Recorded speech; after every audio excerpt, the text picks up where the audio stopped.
O presbítero não deve ser neófito, ainda que seja diligente, estudioso da Bíblia, para não suceder que ele venha a pensar de si mesmo além do que convém, repito, dando lugar à soberba.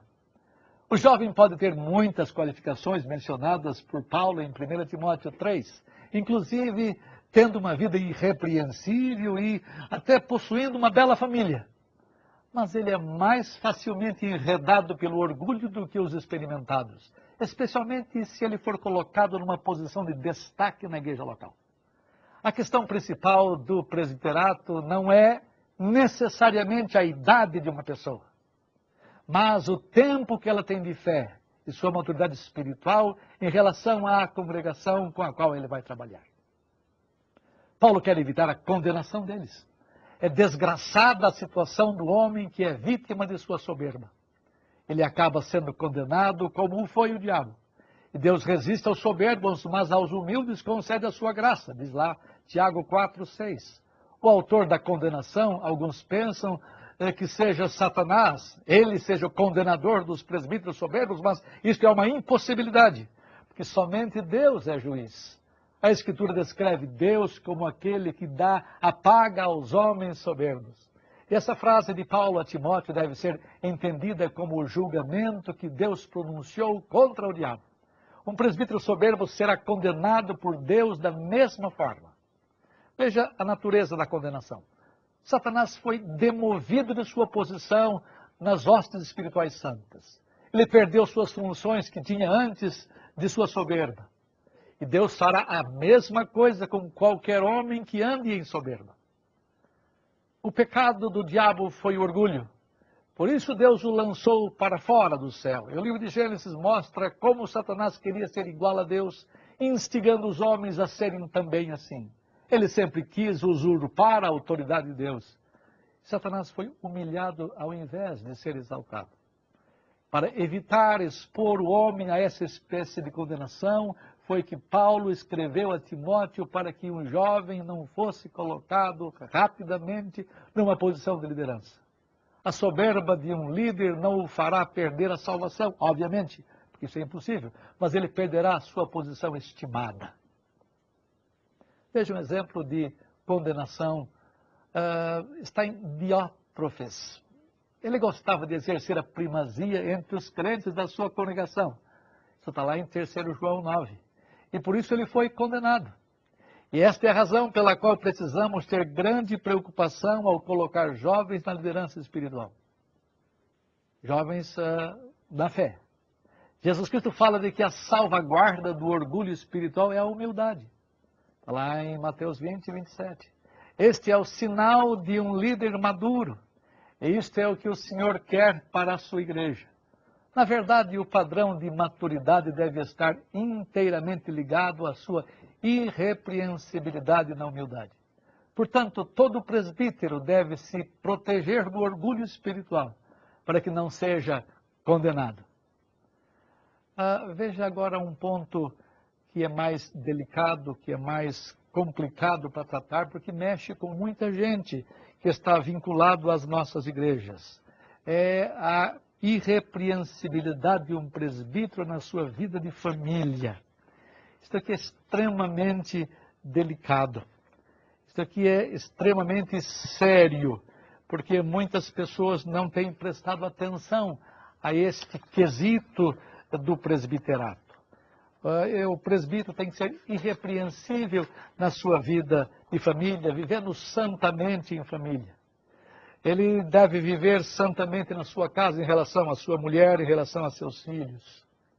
Isto aqui é de extrema importância. A vida do lar de um presbítero deve ser tida em alta consideração. E antes de poder governar a igreja tem que vê-lo nas suas funções paternas e de esposo, a autoridade que ele tem sobre a esposa e sobre os filhos. E o texto fala em 1 Timóteo 3:4 que é necessário que ele governe bem a sua casa. Uma das características fundamentais do presbiterato está vinculada ao dom de governo. Mas aqui eu quero tratar mais no aspecto moral antes do que no aspecto do dom de presidência, do qual vamos falar em uma outra palestra. Governar bem a sua própria casa. Ser marido de uma só mulher, isto é, ter no coração somente a sua mulher. Não ter os olhos voltados para qualquer outra coisa que não seja aquilo que Deus lhe deu, ou seja, a mulher da sua mocidade. Ele fala isso em Timóteo 1,6 também, que ele seja marido de uma só mulher, ele tem o coração dele numa mulher, e dê-se a ela, entregue-se a ela e ame como a mulher que Deus lhe deu. Mas ele também diz, Paulo diz que nós temos que criar os filhos sob disciplina, com todo respeito. No grego, a palavra sujeição é um termo militar que fala do alinhamento em posição sobre aqueles que estão em autoridade. Os filhos dos presbíteros devem estar alinhados debaixo da autoridade paterna. Obviamente, essa observação se aplica somente a um homem que tem filhos. Ele não está desqualificado por não ter filhos, mas desqualificado se não tiver seus filhos sob a firmeza da disciplina. Se Deus lhe der filhos, eles devem estar sob o controle e o respeito de seus pais.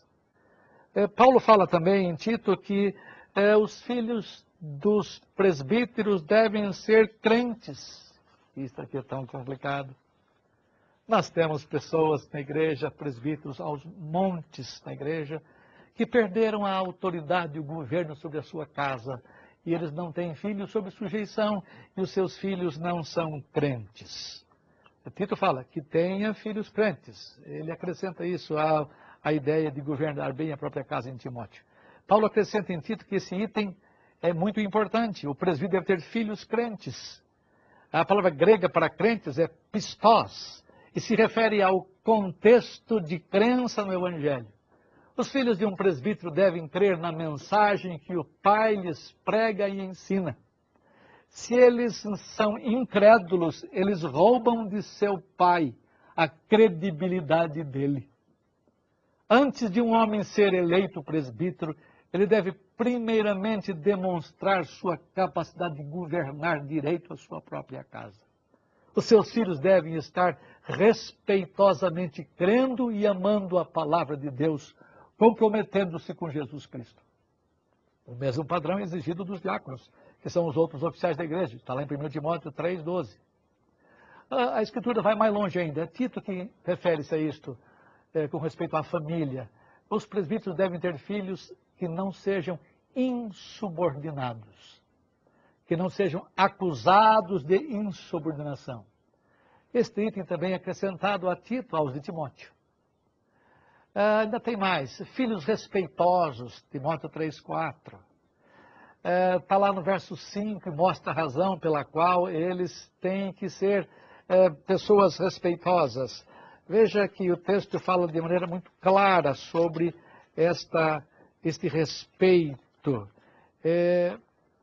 Ele fala muito, juntamente com Tito, muito claramente, dizendo que governe bem a sua própria casa, criando os filhos sob disciplina, com todo respeito. Se alguém não sabe governar a casa, como cuidará da igreja de Deus? Não seja neófito, para não suceder que não se ensoberbeça, assim por diante. São muitas afirmações sobre a família que o apóstolo Paulo dá em Timóteo. Filhos insubordinados, filhos com falta de respeito. Seria muito importante que nós, membros da igreja, nós, ministros da palavra, ordenados ou não, nós presbíteros, e na minha concepção, presbítero e pastor é a mesma coisa. Nós somos os oficiais responsáveis pelo ensino na igreja, pela educação na igreja, pelo pastoreio na igreja, pelo governo da igreja, pela pregação na igreja.